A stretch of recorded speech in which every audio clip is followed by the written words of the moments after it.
الحمد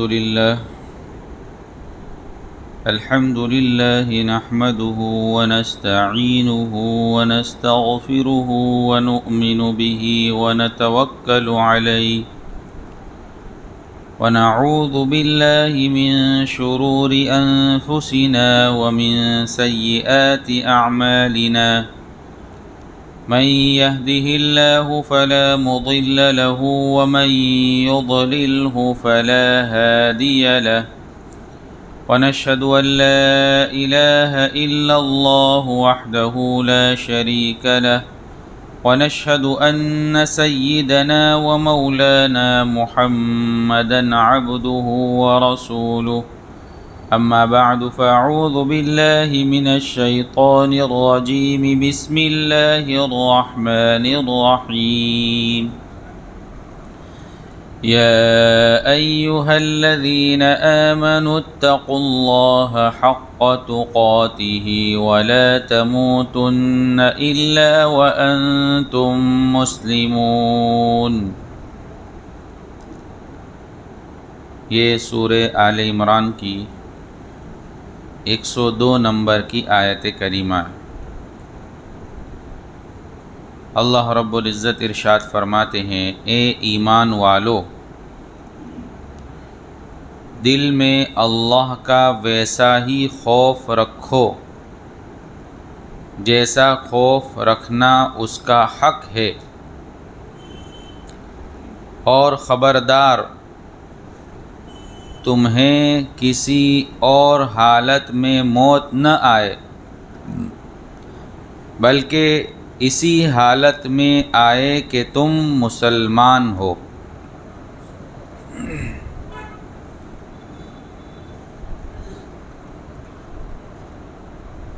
ایمان والے کو اللہ رب العزت اس آیت میں تقوی کا حکم دے رہے ہیں،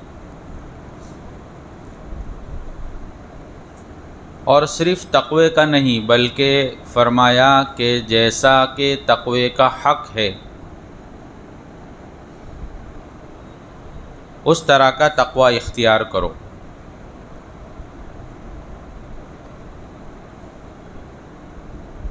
حق تقوی جس کی تشریح حدیث میں ملتی ہے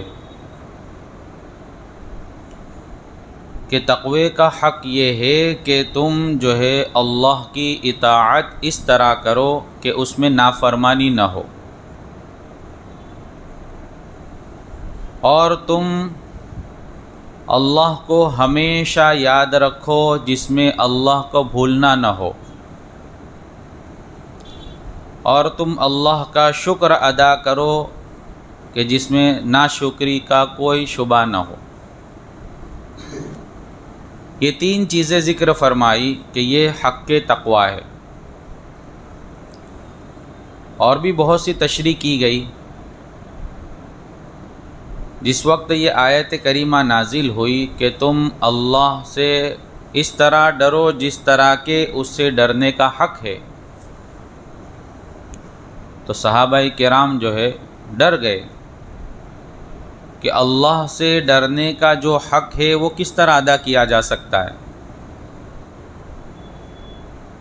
تو اللہ رب العزت نے تسلی دی کہ فاتقوا اللہ ما استطعتم، کہ تم اللہ رب العزت سے ڈرو جتنی تمہارے اندر طاقت ہو، استطاعت ہو،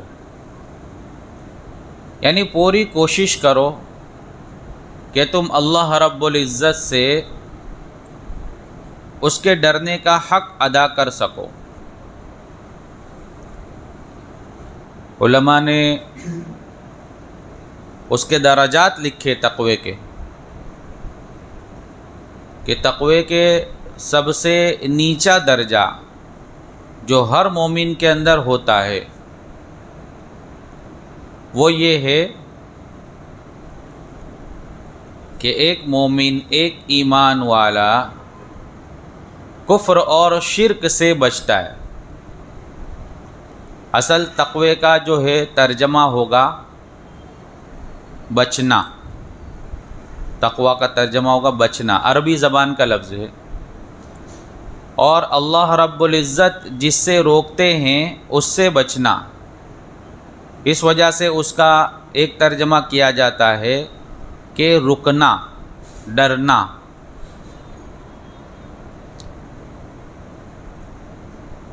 تو آدمی ایک ایمان والا کفر اور شرک سے بچتا ہے، کوئی بھی ایمان والا کفر کے قریب نہیں جاتا، اپنے آپ کو وہ شرک سے بچاتا ہے۔ تو یہ بھی بچانا ہوا، یہ بھی ایک تقوی ہوا جو ہر ایمان والے کے اندر پایا جاتا ہے۔ اس معنی کے اعتبار سے ہر ایمان والا گویا تقوی والا ہے۔ دوسرا درجہ جس پر اللہ اور اللہ کے رسول صلی اللہ علیہ وسلم نے فضیلت بیان فرمائی وہ یہ ہے کہ آدمی ہر قسم کے گناہ سے اپنے آپ کو بچاوے، ہر قسم کی نافرمانی سے اپنے آپ کو بچاوے۔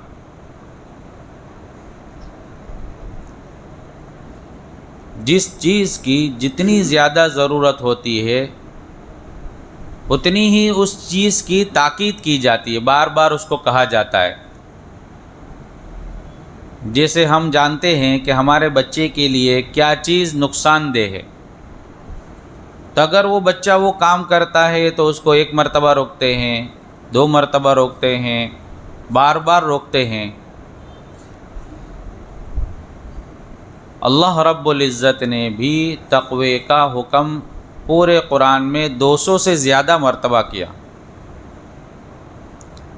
کہ اللہ رب العزت سے ڈرو، اللہ رب العزت سے ڈرو، اے ایمان والو اللہ سے ڈرو، اے لوگو اللہ سے ڈرو۔ تو یہاں پہلی چیز یہ بیان فرمائی کہ اللہ رب العزت سے جس طرح ڈرنے کا حق ہے اس طرح ڈرو۔ دوسری چیز فرمائی کہ تم ایمان ہی کی حالت میں، مسلمان ہونے ہی کی حالت میں مرنا۔ اب اس کا کیا مطلب؟ ایک آدمی کس حالت میں مرنے والا ہے اس کو معلوم نہیں ہوتا ہے، لیکن اللہ رب العزت فرما رہے کہ تم مسلمان ہونے کی حالت ہی میں مرنا۔ اس کا مطلب یہ ہے کہ تم اپنی زندگی ایمان اور اسلام ہی کے مطابق گزارنا تاکہ تمہاری موت بھی ایمان ہی کی حالت میں آوے۔ حدیث میں جس کا خلاصہ ملتا ہے کہ آدمی جس طرح زندگی گزارتا ہے اسی طرح اس کی موت آتی ہے، اور جس طرح اس کی موت آئے گی ایسا ہی وہ قیامت کے دن اٹھایا جائے گا۔ جس حالت میں اس کی موت آئے گی اسی حالت میں اسی طرح وہ جو ہے قیامت کے دن اٹھایا جائے گا۔ تو آدمی کی موت کب آئے گی وہ تو کسی کو نہیں معلوم، کیسی حالت میں آئے گی وہ بھی کوئی نہیں کہہ سکتا، لیکن اللہ رب العزت نے یہاں جو فرمایا کہ تم اس کی پوری کوشش کرو گویا کہ تمہاری موت جو ہے اسلام اور ایمان کی حالت میں آوے، اور اس کی کوشش کا مطلب یہ ہے کہ تم اپنی زندگی اسی کے مطابق گزارو۔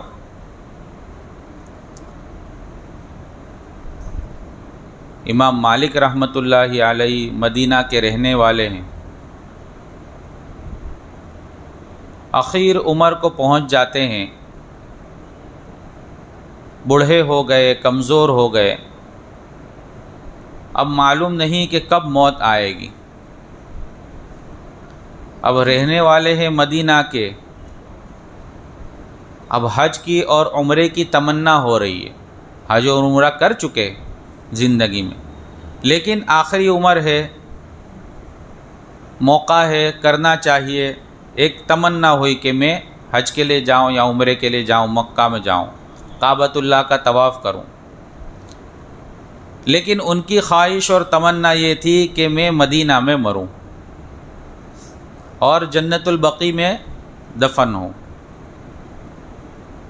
اب ان کو ڈر یہ ہے کہ میں کہیں اگر مکہ جاتا ہوں اور وہاں موت آ جاتی ہے تو پھر جنت البقیع میں دفن ہونا نصیب نہیں ہوگا، تو اب کیا کروں اللہ سے دعا بھی کرتے ہیں۔ اب اللہ سے دعا کرتے ہیں کہ مجھے یہ معلوم ہو جاوے کہ میری موت کب آنے والی ہے، تاکہ مجھے اطمینان ہو جاوے کہ اب اتنا ٹائم میری موت میں باقی ہے تو میں عمرہ کر کے آ جاؤں۔ ایک رات خواب دیکھتے ہیں کہ کوئی خواب میں ان کو 5 انگلیاں بتلاتا ہے۔ امام مالک رحمۃ اللہ علیہ صبح میں اس زمانے کے جو خواب کی تعبیر بتلانے والے تھے محمد ابن سیرین رحمۃ اللہ علیہ، ان کے پاس آدمی بھیجتے ہیں۔ پہلے تو اس آدمی کو یوں کہا کہ تو جا کر یوں کہنا کہ میں نے خواب دیکھا، یعنی وہ آدمی کو کہا کہ تو ایسا کہنا، اور یوں کہنا کہ میں نے خواب میں یہ دیکھا ہے کہ کوئی آدمی 5 انگلیاں بتلا رہا ہے۔ تو اس کا کیا مطلب؟ چونکہ امام مالک رحمۃ اللہ علیہ اس خواب کو یوں سمجھے کہ خواب میں وہ آدمی یوں بتلا رہا ہے کہ تو 5 دن جینے والا ہے یا 5 مہینے جینے والا ہے یا 5 سال جینے والا ہے۔ اب کیا مطلب اس کا، وہ مطلب سمجھ میں نہیں آ رہا ہے، تو امام مالک رحمۃ اللہ علیہ وہ آدمی کو محمد ابن سیرین رحمۃ اللہ علیہ کے پاس بھیجتے ہیں۔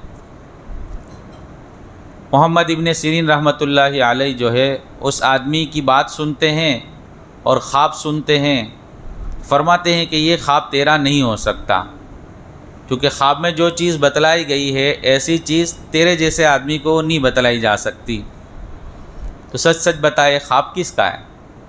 وہ بھی تعبیر بتلانے کے ماہر تھے۔ تو کہا کہ امام مالک رحمۃ اللہ علیہ کا خواب ہے۔ کہ اچھا اب آیا سمجھ۔ امام مالک رحمۃ اللہ علیہ کو جا کر کہہ دو کہ اس خواب میں یوں بتلایا جا رہا ہے کہ 5 چیزوں کا علم اللہ رب العزت کے سوا کسی کے پاس نہیں۔ اس میں ایک چیز یہ ہے کہ جو ہے آدمی کب مرنے والا ہے وہ اللہ کے سوا کسی کو نہیں معلوم۔ ان 5 چیزوں کو اللہ نے قرآن میں بھی بیان کیا، ان اللہ عندہ علم الساعہ، قیامت کب آئے گی یہ اللہ کے سوا کسی کو نہیں معلوم۔ وَيُنَزِّلُ الْغَيْثَ، دوسری چیز بیان فرمائی کہ بارش کب نازل ہوگی، کب گرے گی، یہ اللہ کے سوا کسی کو نہیں معلوم۔ وَيَعْلَمُ مَا فِي الْأَرْحَامِ، اور ماں کے پیٹ میں کیا ہے یہ کسی کو نہیں معلوم۔ اب آج کے زمانے کے ٹیکنالوجی والے یوں کہتے ہیں کہ ہم بتلا دیتے ہیں کہ ماں کے پیٹ میں کیا ہے، تو علماء نے اس کی تشریح کی ہے کہ صرف یہ بتلاتے ہیں کہ لڑکا ہے یا لڑکی ہے، لیکن اللہ رب العزت یوں فرما رہے ہیں کہ وہ ماں کے پیٹ میں کیا ہے، لڑکا ہے یا لڑکی ہے، وہ بڑا ہو کے سعادت مند بنے گا یا بدبخت بنے گا، اس کی زندگی کس طرح گزرے گی، کیسے زندگی گزارے گا، وہ ساری چیزیں اس میں داخل ہے جو آج کی ٹیکنالوجی نہیں بتلا سکتی، صرف اتنا بتلا سکتی ہے کہ لڑکا ہے یا لڑکی ہے۔ وَيَعْلَمُ مَا فِي الْأَرْحَامِ وَمَا تَدْرِي نَفْسٌ مَاذَا تَكْسِبُ غَدًا، چوتھی چیز بیان فرمائی کہ تو آئندہ کل کیا کرنے والا ہے یہ کسی کو نہیں معلوم۔ بندے بہت سارے پلان بناتا ہے کہ میں کل یوں کر ڈالوں گا، کل یوں کر ڈالوں گا، لیکن کل ہوتی ہے اور وہ نہیں کر سکتا۔ تو بندہ آئندہ کل کیا کرنے والا ہے وہ اللہ کے سوا کسی کو نہیں معلوم۔ اور 5ویں چیز بیان فرمائی وَمَا تَدْرِي نَفْسٌ بِأَيِّ أَرْضٍ تَمُوتُ، کہ آدمی کب مرنے والا ہے وہ اللہ کے سوا کسی کو نہیں معلوم۔ تو اللہ رب العزت نے یہاں اس کی تاکید جو فرمائی اس کا مطلب یہ ہے کہ تم ایمان کی حالت میں زندگی اس طرح گزارو کہ تمہاری موت اسی حالت میں آوے۔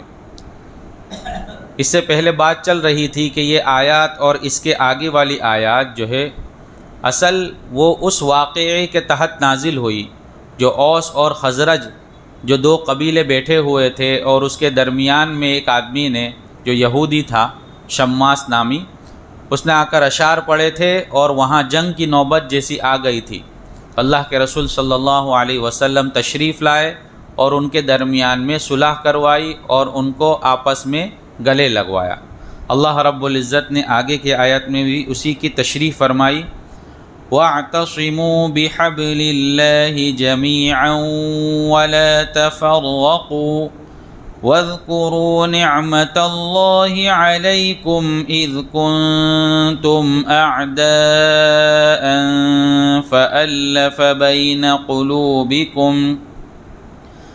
فألف بين قلوبكم فأصبحتم بنعمته إخوانا وكنتم على شفا حفرة من النار فأنقذكم منها كذلك يبين الله لكم آياته لعلكم تهتدون۔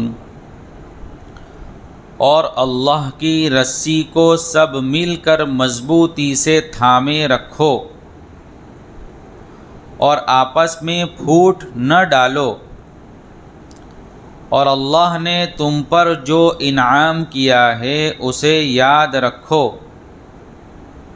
کہ ایک وقت تھا جب تم ایک دوسرے کے دشمن تھے، پھر اللہ نے تمہارے دلوں کو جوڑ دیا اور تم اللہ کے فضل سے بھائی بھائی بن گئے،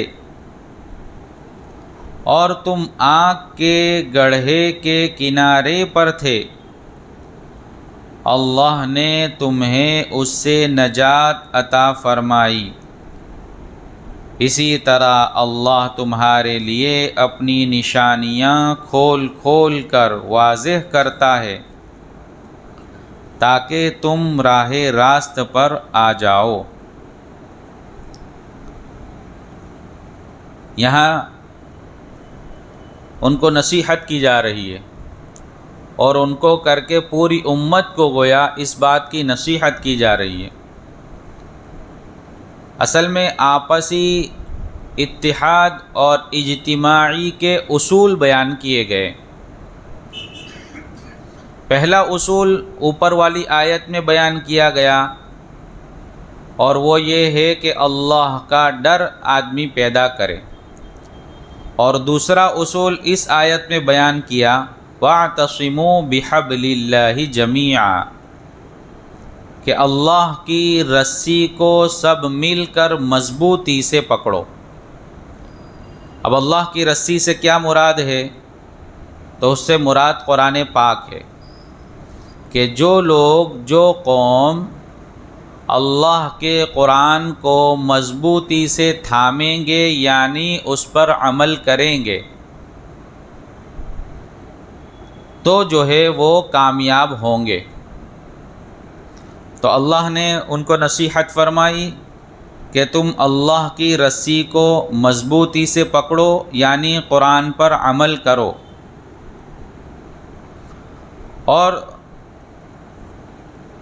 وَلَا تَفَرَّقُوا، آپس میں اختلاف نہ کرو۔ آپس میں اختلاف جو ہے یہ بہت نقصان دہ چیز ہے۔ اللہ نے ایمان والوں کو اور پوری امت کو ایک قرآن، ایک اصول بیان کر کے دے دیا۔ دنیا کے بڑے بڑے عقل مند لوگ، ہوشیار لوگ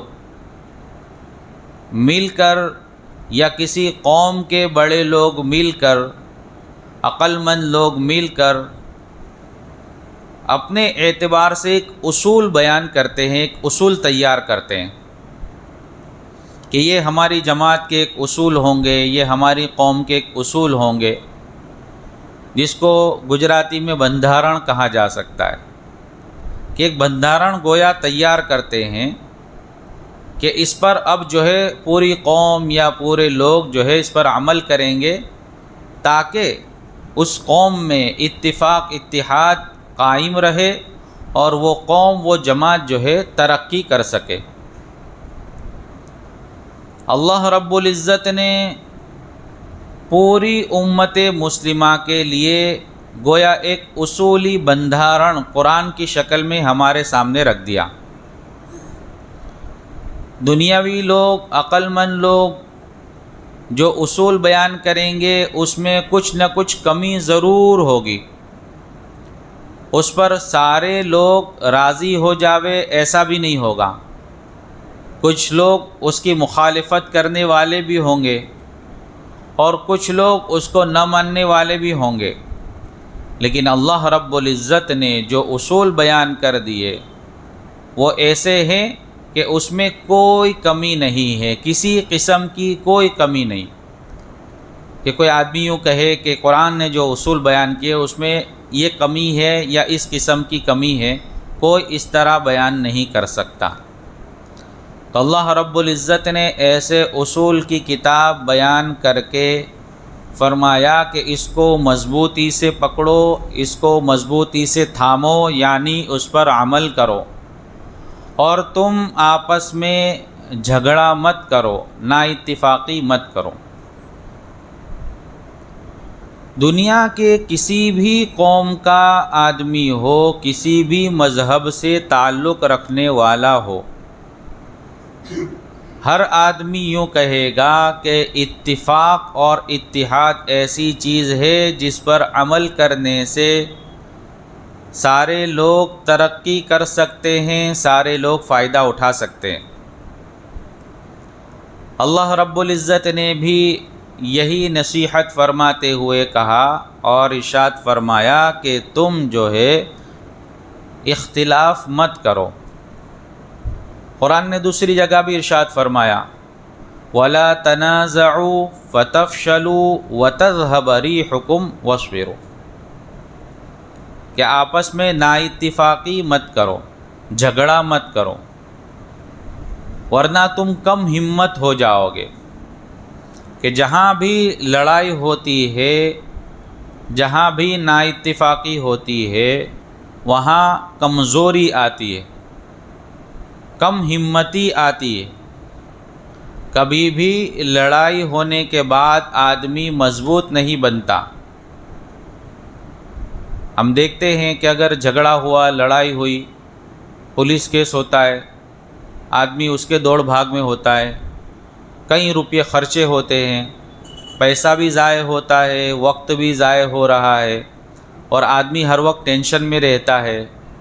تو نا اتفاقی اور جھگڑا ایسی چیز ہے جو کسی کو بھی فائدہ نہیں دیتی۔ تو صحابہ کرام کی وہ جو جماعت بیٹھی ہوئی تھی، اوس اور خزرج کے لوگ جو بیٹھے ہوئے تھے، ان کے اندر بھی جو ہے پرانے اشعار سن کر نا اتفاقی کا ایک جذبہ اور لڑنے کا ایک جذبہ پیدا ہو گیا۔ تو اللہ رب العزت نے ان کو نصیحت فرمائی اور اصول بیان کیا کہ تم اللہ کے قرآن پر عمل کرو اور نا اتفاقی مت کرو۔ وَاذْكُرُوا نِعْمَةَ اللَّهِ عَلَيْكُمْ، اور اللہ کی نعمت کو، اللہ کے انعام کو یاد کرو، اور